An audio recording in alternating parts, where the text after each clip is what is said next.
Boa noite a todos. Sejam todos muito bem-vindos a mais uma live pela página da Sociedade Espírita Paz, Amor e Caridade. Vamos esperar o pessoal vir chegando e a gente vai dando início ao trabalho dessa noite de hoje. Boa noite, João Lauro. Legal que você está aqui com a gente. Boa noite, Carla. Boa palestra, gratidão. Boa noite, Raquel. O pessoal vem chegando e a gente... Boa noite, Lisane. Legal que vocês estão aqui com a gente. Palestra de hoje é do livro Entre os Dois Mundos, livro de Divaldo Pereira Franco e pelo espírito de Manuel Filomeno de Miranda. Boa noite, Daisy. Ó, chiado. A Raquel tá dizendo que tá com chiado aí. Como é que tá chegando o áudio aí para vocês?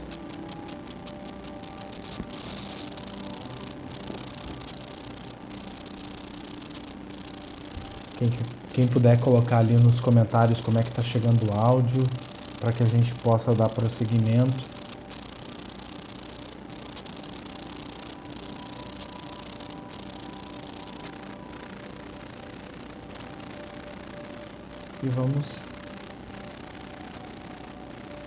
E vamos juntos nessa noite de hoje, então, falar um pouquinho.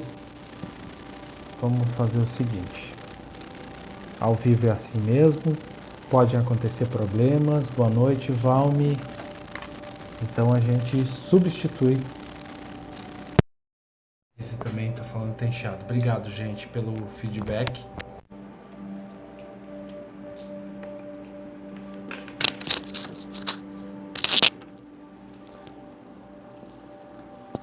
Vamos ver se agora melhorou o áudio aí para vocês. Como é que tá chegando para vocês o áudio? Eu peço que vocês coloquem ali nos comentários para que a gente possa prosseguir. Que legal que o pessoal sempre participativo, já vê o que está acontecendo e vai me dando feedback. Isso é muito, muito, muito legal e eu agradeço muito a vocês. Vamos ver como é que está chegando agora. A Valme, aqui tá ok. Lisane, tá bom. A Daisy, ótimo. Legal, gente. Viu? A gente também ajusta ao vivo e a cores também, que faz parte da jornada, né? Não adianta. Isso, ó, o João Lauro, bem, legal. Obrigado, gente. Obrigado mesmo de coração. E é assim que a gente faz, né? É assim que a gente faz nessa vida, a gente faz as coisas juntos, né? E esse livro que eu vou compartilhar com vocês hoje aqui, Entre os Dois Mundos. Ó, a Raquel tá ótimo. Obrigado, Raquel. Conta um pouquinho de como é que a gente faz a nossa jornada aqui. Confesso para vocês que eu acabei me esquecendo, né, gente? A gente tem que fazer a nossa prece para começar o trabalho da noite de hoje. Gente, vou pedir para vocês, onde vocês estiverem aí na casa de vocês, no cantinho de vocês, de meditação, de oração, aonde você está assistindo essa live, seja no lugar que for, para que você se coloque agora nessa posição, uma posição mais cômoda, mais confortável, mais aprazível, né? Para que a gente possa, nesse momento, juntos fazer uma corrente de energias do bem, para que a gente se conecte e siga no trabalho da noite de hoje. Amado amigo Jesus, e a toda a falange de espíritos protetores que temos ao nosso redor, aos nossos espíritos amigos, aos nossos mentores de jornada, que possamos juntos, a partir desse momento, darmos as mãos e seguirmos na luz que o Mestre Jesus deixou para nós. Que esse livro que vamos falar algumas coisas muito pontuais, mas possam trazer bastante luz para a sua jornada, bastante luz para o seu entendimento, e que possamos, dessa forma, seguirmos um ideal de vida e que esse ideal de vida seja significativo para os nossos corações e as nossas almas. Que nessa noite de hoje, que nos encontramos aqui juntos, possamos de verdade fazer o que somos talhados de fato a fazer nessa vida, que é compreendermos a magnitude da nossa vida humana e também entender a sua pequenez diante dos desafios da nossa existência. E que esses desafios sejam única e exclusivamente para o nosso burilamento, para o nosso refazimento de caminhos, para o nosso entendimento de ações, e que possamos juntos caminharmos em direção a essa grandiosa luz que o nosso amigo Jesus deixa para nós. Que os nossos amigos espirituais nos auxiliem nessa grande jornada da existência. Que assim seja. Gente, a Carla, talvez seja o fone de ouvido. Isso mesmo, Carla, talvez seja o fone de ouvido, acabei de trocar aqui e acredito que está chegando legal agora o áudio para vocês aí. Gente, palestra de hoje, Entre os Dois Mundos, seria muito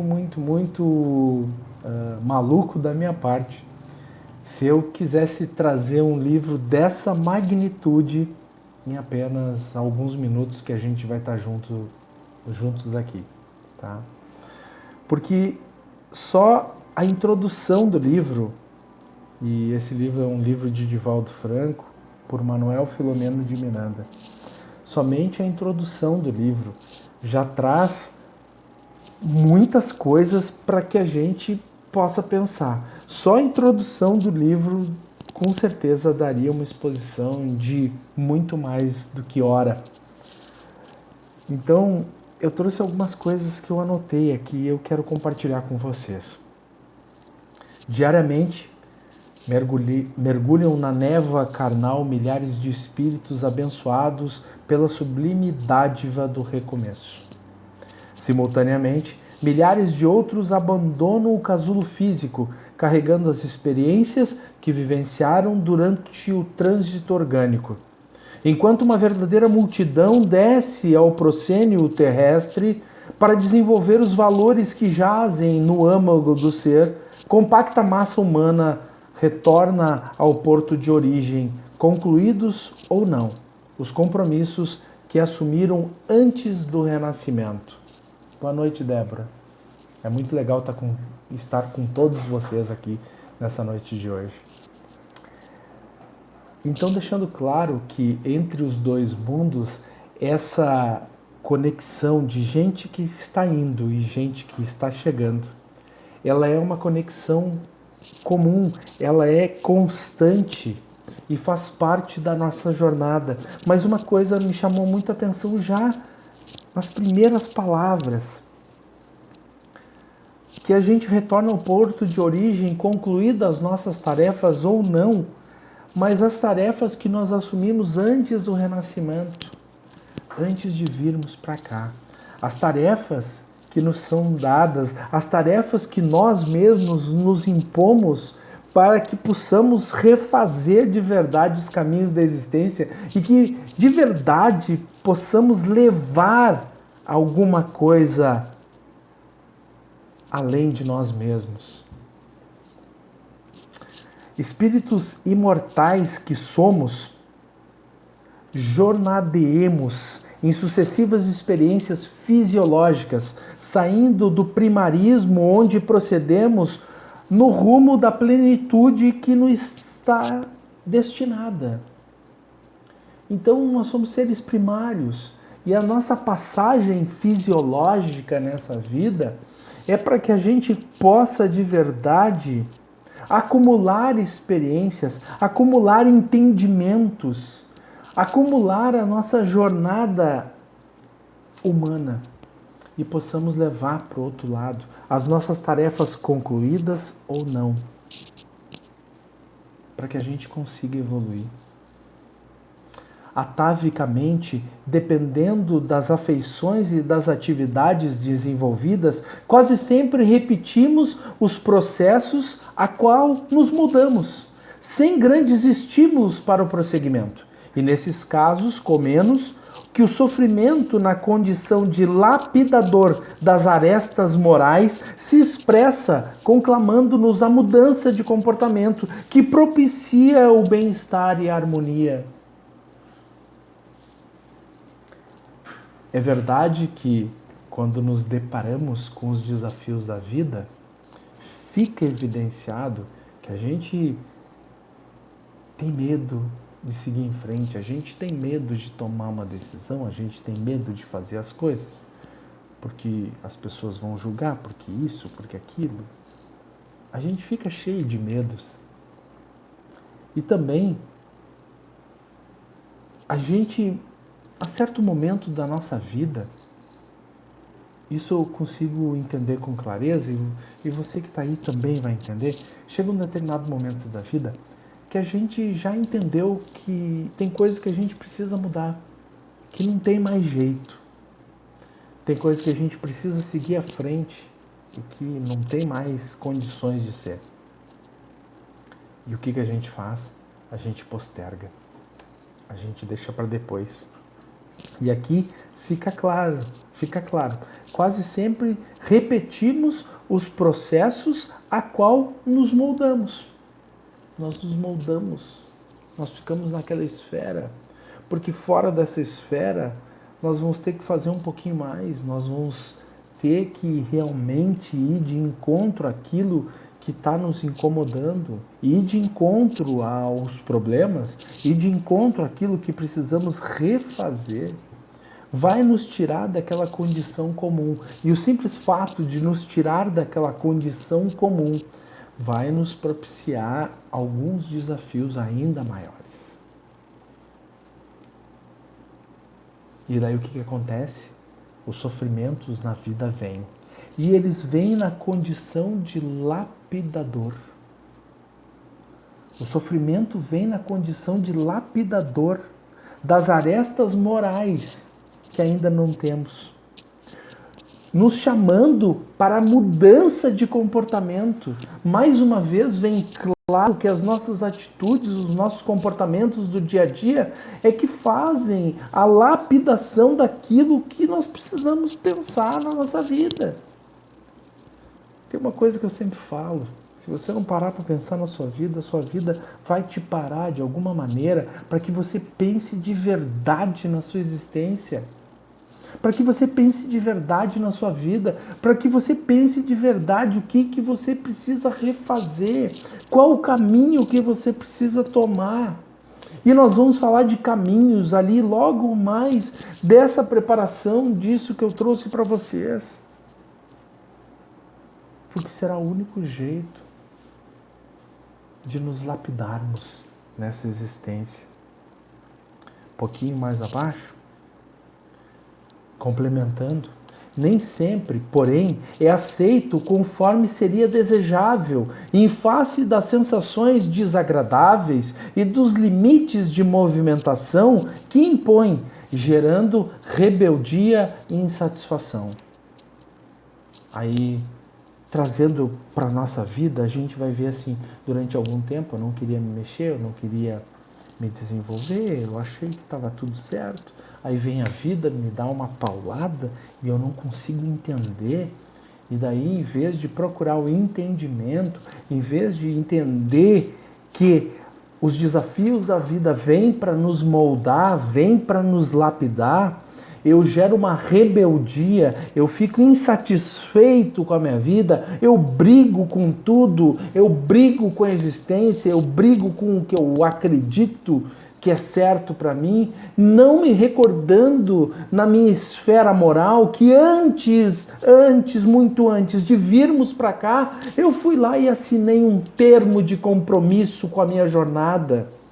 E lá tinham tarefas que precisam ser concluídas. E se eu não vou de encontro a essas tarefas, buscando o refazimento das minhas esferas morais, a vida vem e vai me gerar esse embate, ela vai me gerar esses desafios, para que eu entenda de uma forma concreta e lúcida que precisamos seguir na jornada. Precisamos enfrentar aquelas questões mais agudas que batem no nosso peito, que resmungam no ouvido da nossa alma e que lá no fundo do nosso ser, a gente já sabe o que precisa ser feito, da maneira que precisa ser feito. Só que nem sempre as soluções disso são exatamente como a gente quer. São como a vida nos propõe. E a vida nos propõe com um único propósito: de lapidação da nossa esfera moral.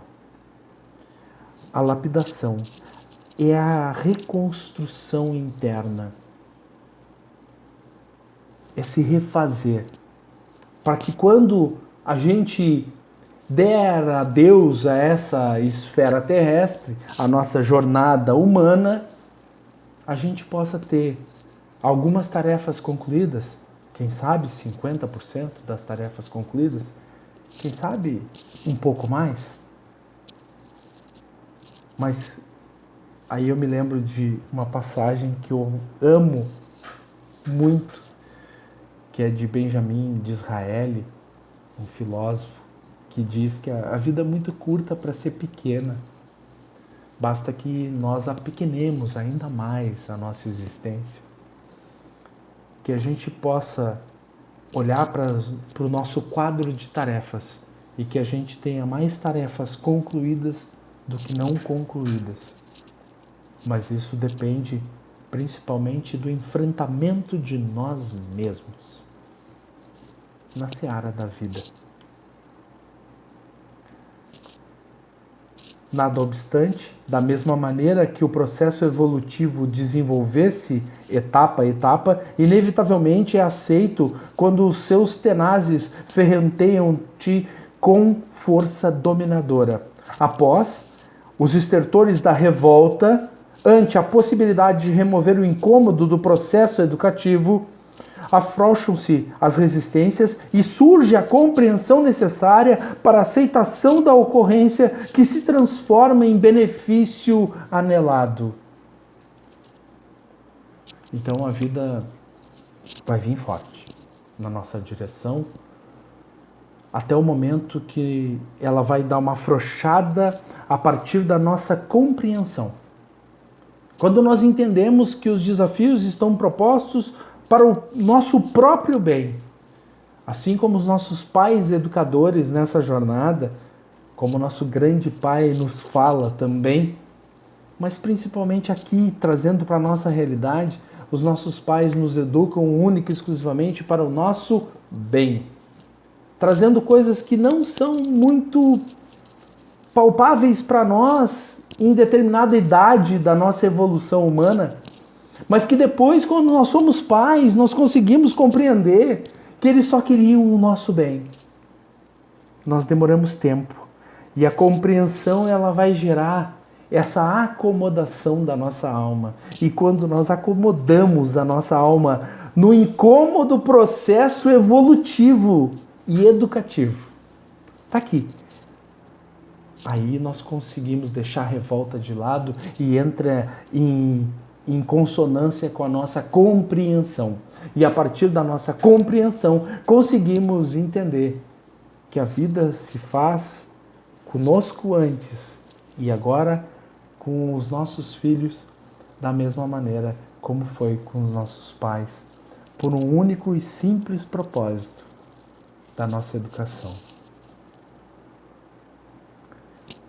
E o finalzinho diz assim: impossível, porém, fugirmos do processo de crescimento imposto pelas soberanas leis da vida. Estamos todos em processo evolutivo. Alguns um pouco mais rápido, outros um pouco mais lentos, mas todos estamos num processo evolutivo. Não conseguimos fugir dessas leis impostas pela vida. Seguindo um pouquinho mais, não existe estagnação no universo e no segmento da evolução não há retrocesso. Apresentam-se sempre formas de melhoramento e crescimento. O mundo físico é o abençoado campo da aprendizagem. O mundo físico é o abençoado campo da aprendizagem e de experimentação dos dons que se encontram em germe, aguardando os fatores que lhe propiciam o surgimento e o progresso, impondo a sua poderosa ação. Quando a gente fala em propósito de vida, quando a gente busca esse entendimento sobre o nosso propósito de vida, entendemos que lá dentro de nós tem um germezinho, né? Você já deve ter passado por isso. Alguns de nós já passaram por isso, que as pessoas veem em nós alguns talentos que nós mesmos não vimos, que nós não observamos, e que são talentos inatos, que estão lá, adormecidos, simplesmente adormecidos. Quando falamos em propósito de vida, vamos buscar esses talentos inatos que todo mundo enxerga e que a gente não vê, e que por N motivos nós não colocamos em ação. Tá aí. A dica tá clara. Precisamos colocar em ação os nossos dons, sejam eles quais forem, para que possamos juntos evoluir juntos. E todos nós temos algum dom inato, em germe, cá dentro de nós. Precisamos colocar para fora. Quando se fala em propósito, a gente está pensando nisso. Seguindo um pouquinho mais à frente, gente, e daí o livro tem 25 capítulos, e que nem eu falei no início dessa exposição, seria muito, mas muito maluco da minha parte querer um livro dessa grandiosidade trazer para vocês em poucos minutos. Mas o capítulo 3 me chamou muito a atenção, que o título dele é O Amigo de Jesus. E daí a gente mergulha na história para buscar esse entendimento, porque isso tudo que a gente falou até agora foi só da introdução do livro. É um livro fantástico, de uma linguagem muito rebuscada, mas de fácil compreensão. E se debruçando sobre o livro, a gente consegue entender, a gente consegue perceber que a cada capítulo é uma jornada, a cada capítulo é uma história que remonta a nossa história como seres humanos. E a história o amigo de Jesus, a história do amigo de Jesus é Policarpo, que foi um mártir cristão na sua época. Foi no século IV da nossa jornada, que ofereceu a sua vida ao Divino Mestre na arena romana durante uma das cruéis perseguições desencadeadas pelo imperador Diocleciano pela ocasião do fim da sua governança. E o imperador acreditava que os cristãos eram a forte ameaça à comunidade, então ele promovia aquilo que a gente remonta nos livros de história, né? E é interessante como Policarpo enfrentou essa história, como trouxe dignidade à sua história humana. Altivo e de ascendência nobre, em razão de ser romano de nascimento, foi-lhe proporcionado o ensejo de renunciar à fé, retornando aos cultos ancestrais, providência que pouparia a sua e a existência da sua família. E o que Policarpo fez? Policarpo não renunciou à sua fé. Ele acreditava em Jesus, acreditava na sua fé como cristão e diante das ameaças de ser jogado dentro da arena, ele não renunciou à sua fé. Seguindo, embora de alma dilacerada pelos sofrimentos que seriam impostos, optou pela fidelidade à sua consciência, sendo martirizado com os seus. Policarpo, Flamínia e os seus 2 filhos. Imagina essa pessoa. É impossível ler esse capítulo e não ficar consternado com aquela situação. Foi-lhe imposta a renúncia da sua fé pela sua vida e a vida da sua família, a sua esposa e seus 2 filhos. É impossível não ler essa história, e eu li algumas vezes, e não ficar consternado com os acontecimentos. O que aconteceu? No dia que seriam jogados aos animais, ainda muito ferido porque foi muito judiado, ainda buscou bom ânimo com os companheiros. Sim, porque lá haviam mais cristãos que estavam lá à espera de serem jogados na arena para serem devorados por leões. Isso mesmo. E quando a gente vê essa história, quando a gente lê essa história, eu queria entender, e acredito que todos nós nessa jornada espírita ficamos nos perguntando: aonde será que nós estávamos nesse momento? Porque para mim foi muito difícil ler essa história, ler esse capítulo algumas vezes como eu li e buscar os fragmentos da história, porque a história é muito complexa. Buscar os fragmentos dessa história. Um homem extremamente judiado, sabendo que naquele dia seria sacrificado ele, a sua esposa e os seus 2 filhos, numa arena jogada aos animais, os animais esfomeados. E daí ele, por ter um ato de liderança junto àquelas outras pessoas que também seriam jogadas na arena, ele vai lá e faz uma oração, buscando bom ânimo entre os companheiros.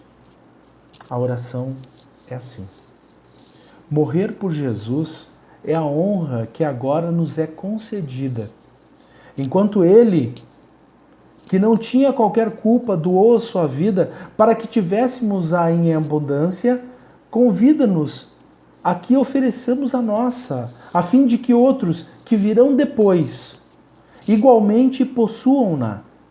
Morrer por amor é glória para aquele que se imola. Enquanto o mundo nos surpreende com as suas ilusões, sombras e traições dos nossos sentidos, a morte é vida perene em luz e felicidade. Não nos separemos nunca. Avancemos juntos, portanto, pois que o mártir de Gólgota nos aguarda em júbilo. O nosso sangue irá fertilizar o solo dos corações, a fim de que se expanda a nossa fé, modificando a terra e elevando-a ao estágio do mundo de reabilitação. Para os que virão depois, além do próprio sofrimento e da sua família, aos que virão depois. Eu acredito que ali, imbuído de uma fé monstruosa, já estava no amparo dos nossos amigos espirituais naquele momento. Ele faz uma ligeira pausa e segue na sequência. É fácil morrer, especialmente quando se soube viver, transformando urze em flores e caulhaus em estrelas. Cantemos, dominados pela infinita alegria de doar o que possuímos de mais valioso que a vida física. Jesus, que nos ama, aguarda por nós. E ao término dessa oração, Os soldados entram, pegam todas as pessoas com seus açoites e com as suas lanças e levam as pessoas ao centro da arena, e o povo ao redor, exaltando aquele momento de extrema crueldade humana e de uma insensibilidade que foge à palavra horrenda do momento. Eles entram a arena adentro cantando o hino de exaltação a Jesus, elevando o nome de Jesus, ainda antes que os animais fossem soltos na sua direção. Policarpo e a sua família se abraçam antes do massacre começar. E esse massacre, enaltecido pela multidão e comemorado por aqueles que comandavam tal cenário. E quando a noite se fez, após o público insano ter abandonado o circo, as feras serem recolhidos, os corpos começaram a ser atirados sobre as carroças, conduzidas por escravos vestidos de faunos e, portanto, com comportamentos obscenos diante da tragédia, de modo a prepararem um espaço para o dia seguinte e suas degradações ainda maiores do infinito, incomparável diáfana de luz, desce na direção da arena, servindo de passarela para uma corte de seres angélicos que, entoando sublimes canções, aproximou-se do lugar do holocausto. À frente estava Jesus, nimbado de sidérea luminosidade, que recolheu Policarpo e a família, enquanto os demais martirizados eram retirados dos seus últimos despojos pelos seus embaixadores em clima de alegria e gratidão a Deus. Despertando e deslumbrando-se com o mestre que o envolvia em claridades iridescentes, Policarpo o abraçou enquanto ele confirmou: amigo querido, já transpusestes a porta estreita. Agora vem com os teus para o reino que te espera desde há muito. E aqui fica a nossa reflexão nesse momento, com relação à nossa fé, com relação à nossa família, com relação aos nossos laços de estreitamento humano, ao que a gente acredita de fato, ao que a gente conduz na nossa seara espírita, e que essa história ilustra bem, essa história vivida por Policarpo e sua família, traz um entendimento muito maior sobre a nossa jornada humana, sobre a nossa fé e sobre várias coisas que precisamos pensar, precisamos refletir e seguir no caminho do nosso amado Mestre Jesus. Espero do fundo do coração que uma palavra, uma frase tenha feito sentido para você e agora nós vamos fazer a nossa prece de encerramento. Passamos um pouquinho do horário, fazer a nossa prece de encerramento para a gente colocar nosso coração em compasso com a nossa alma e seguirmos em frente.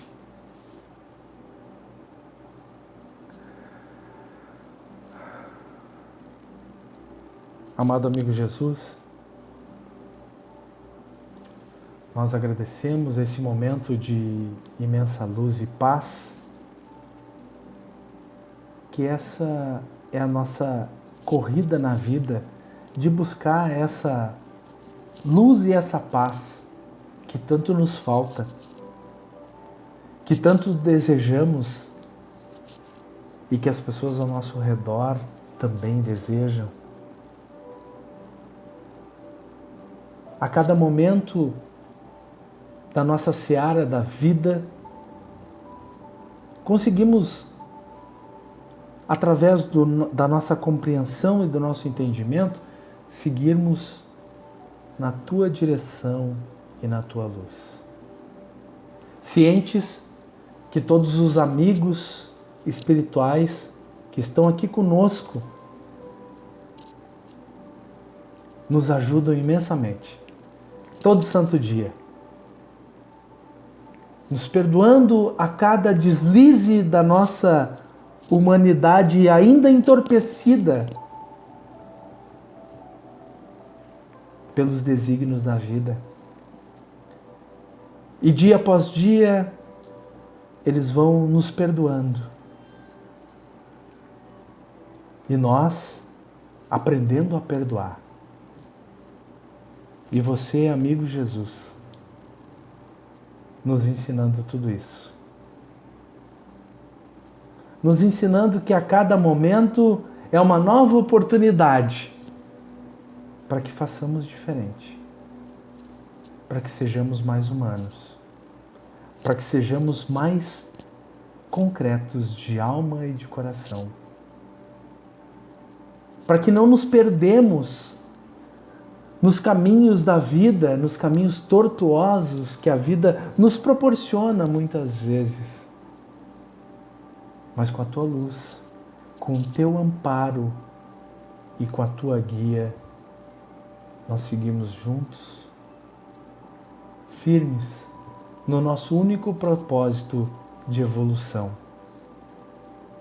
Que possamos nós, na nossa jornada humana, amigo Jesus, concretizar todos aqueles pedidos que nós fizemos outrora antes de aqui chegar. Que possamos cumprir com a nossa tarefa e, apesar de tudo que vivenciamos na esfera terrena, possamos nunca nos desviar do caminho do bem, da caridade e da fé. Fica conosco, amigo Jesus, hoje, agora e sempre. Que assim seja. Eu espero do fundo do coração, gente, que alguma palavra, alguma frase tenha feito sentido para você nessa noite de hoje. Se você ficou feliz com alguma coisa, agora você já sabe o caminho, siga em frente, na luz do Mestre Jesus. E que possamos nos encontrar mais vezes. E possamos juntos trilharmos o caminho da evolução, da luz, da paz que todos nós precisamos. Um beijo no coração, forte abraço e até a próxima.